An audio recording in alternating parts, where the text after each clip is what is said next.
It's one thing to think, okay, maybe there was some bias, maybe there was some funny stuff. It's another thing to want to go kill the vice president, which I'm not advocating, obviously, but some did.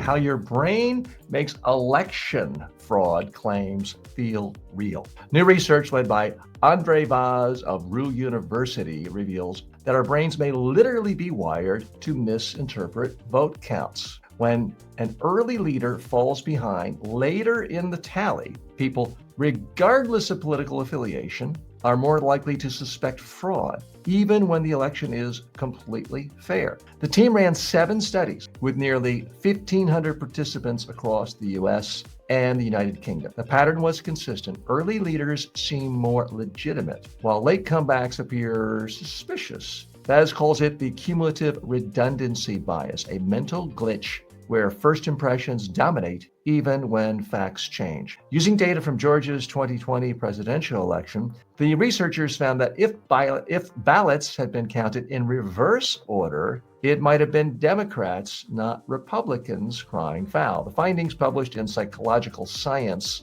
suggest false election beliefs aren't purely partisan, they're partly psychological. Let's go a little deeper here. What does this really mean? It turns out we as human beings are always suspicious about bias against us, even in elections. If your candidate is winning an up ahead election night and they don't end up winning a day or two later, you're going to think there was cheating. Doesn't matter what party you're in. Let's dig a little deeper here. So I wanted to bring this study to your attention because I do think if you want to be a successful human being, it is important to have self-awareness and to be aware of how we all have biases. I have biases. You have biases. If you think you're neutral or objective, then you have a delusional bias. We all are subjected to various biases. And this is called the cumulative redundancy bias. If you think, okay, my candidate was winning at 6 o'clock, 7 o'clock, 8 o'clock, midnight, and now it's the next day they're behind, the vote count couldn't have changed. Well, it can. It actually can.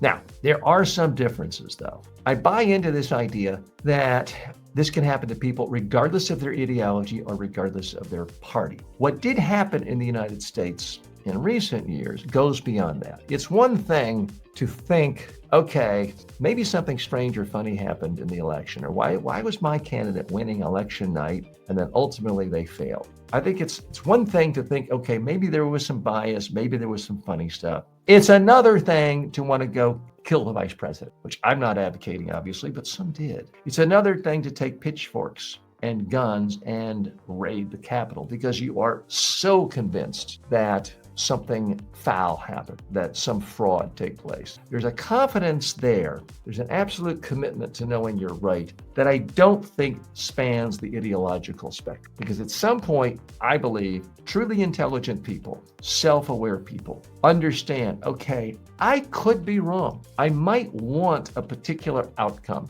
I might think a particular outcome was supposed to happen, but I could be wrong. That is the hallmark of an educated person, an intelligent person, a self-aware person. It is the hallmark not of all successful people, but I would argue most intelligent. And sadly, it is not in huge demand today. And I think you could figure out where. But again, this study shows it can happen to Democrats and Republicans. So in this case, as much as I don't like both sidism thrown out so often in political discourse, this basic perception problem of feeling like your side got ripped off has been proven, according to these studies, to be bipartisan. Again, they looked at 7 different studies, 1,500 participants. If the vote change happens late in the game after the polls have closed, and especially if more than a day has passed, there is this perception by people that, wow, there was some kind of fraud going on here, even when it's simply a function of how